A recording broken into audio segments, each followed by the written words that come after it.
సినీ నటుడు ఫిష్ వెంకట్ మరొకసారి ఎమోషనల్ అయ్యారు. బీపీ, షుగర్ సమస్యలతో తన కిడ్నీలు ఫెయిల్ అయ్యాయని, అందుకు డయాలసిస్ చేసుకోవాల్సి వస్తుందన్నారు. తన పరిస్థితి తెలుసుకుని ఆదుకుని నాకు ధైర్యం చెప్పిన దేవుడు పవన్ కళ్యాణ్ అని భావోద్వేగానికి లోనవుతూ చెప్పారు ఆయన.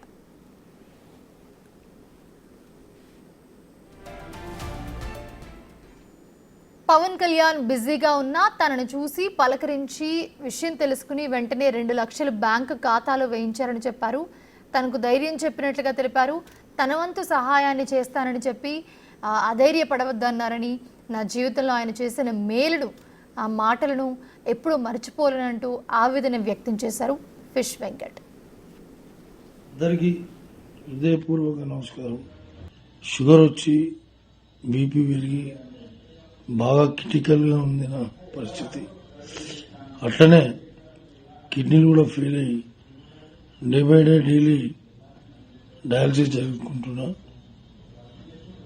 ఈ సందర్భంగా మా ఇంట్లో అంతా మంచి మంచి ఆర్టిస్టులు తెలుసు, పెద్ద పెద్ద హీరోలు తెలుసు, వెళ్ళి కలవచ్చు కదా అంటే నేను ఇప్పటివరకు ఈ హీరోల దగ్గర కూడా ఎప్పుడు కూడా పోయి కలవలేను.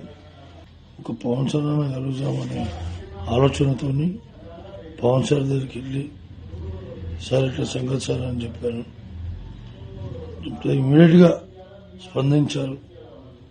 అన్నాడు, వెంకట్ గారు ఏం కావాలో చెప్పండి, నా తరపు నుంచి నేను చేయాలన్నా, ఇంకా ఏం నేను ఎట్లా ఏం ఫికిర్ చేయకు, నేను చేపిస్తా, నీ కిడ్నీ ప్రాబ్లం మొత్తం తీపిస్తా, నీకెందుకు కూర్చోండి అని చెప్పి కూర్చోబెట్టి, ఎందుకంటే నా లైఫ్లో ఫస్ట్ టైం